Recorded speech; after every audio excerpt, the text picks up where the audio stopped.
Shalom, saudara-saudari yang terkasih dalam Yesus Kristus. Inilah Injil suci menurut Matius.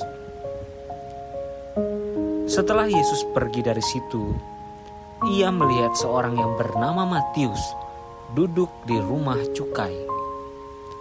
Lalu Yesus berkata kepadanya, "Ikutlah aku." Maka berdirilah Matius lalu mengikuti dia. Kemudian ketika Yesus makan di rumah Matius, datanglah banyak pemungut cukai dan orang berdosa dan makan bersama-sama dengan dia dan murid-muridnya. Pada waktu orang Farisi melihat hal itu, berkatalah mereka kepada murid-murid Yesus, "Mengapa gurumu makan bersama-sama dengan pemungut cukai dan orang berdosa?" Yesus mendengarnya dan berkata, "Bukan orang sehat yang memerlukan tabib, tetapi orang sakit. Jadi pergilah dan pelajarilah arti firman ini. Yang ku kehendaki ialah belas kasihan dan bukan persembahan. Karena aku datang bukan untuk memanggil orang benar, melainkan orang berdosa." Demikianlah Injil Tuhan. Saudara-saudari yang terkasih dalam Yesus Kristus, banyak orang di dunia ini mengharapkan dirinya untuk tetap sehat. Untuk mencapai hal itu, berbagai hal dilakukan dan berbagai macam cara dilakukan untuk bisa hidup sehat dan jauh dari penyakit.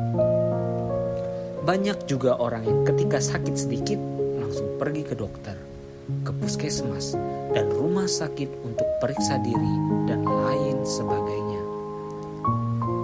Tentu ini semua menjadi langkah untuk menjaga diri, untuk tetap memiliki tubuh dan jiwa yang sehat.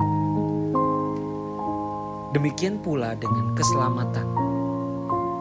Tidak sedikit orang menolak untuk datang kepada Tuhan Yesus karena mereka menganggap bahwa dirinya sudah cukup baik, tak ada kekurangan atau melakukan perbuatan dosa sedikit pun. Golongan yang menganggap dirinya lebih baik daripada orang lain adalah orang-orang Farisi.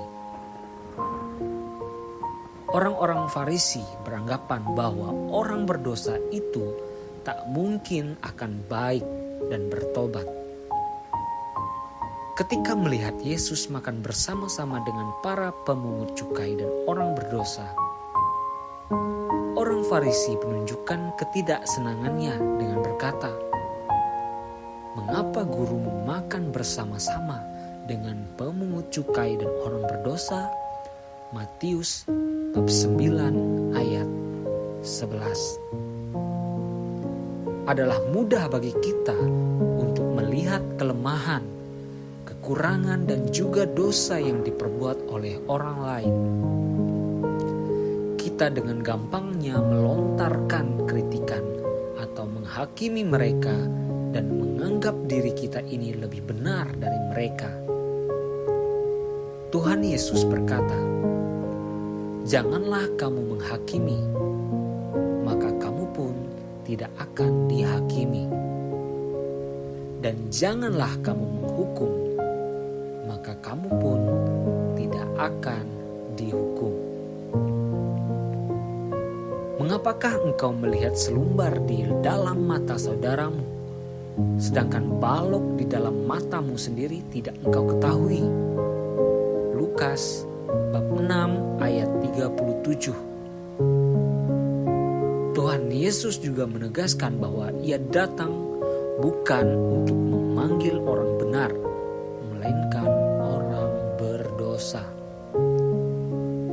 Jadi, Tuhan Yesus datang ke dunia untuk mencari orang-orang berdosa dan bukan mencari orang-orang yang mengaku dirinya sudah benar. Orang-orang yang merasa dirinya benar sangatlah sulit untuk bertobat. Bukankah masih ada anak-anak Tuhan dan bahkan para pelayan Tuhan yang merasa dirinya lebih baik dan lebih benar dari orang lain, sehingga dalam hidupnya selalu mencela dan menghakimi orang lain?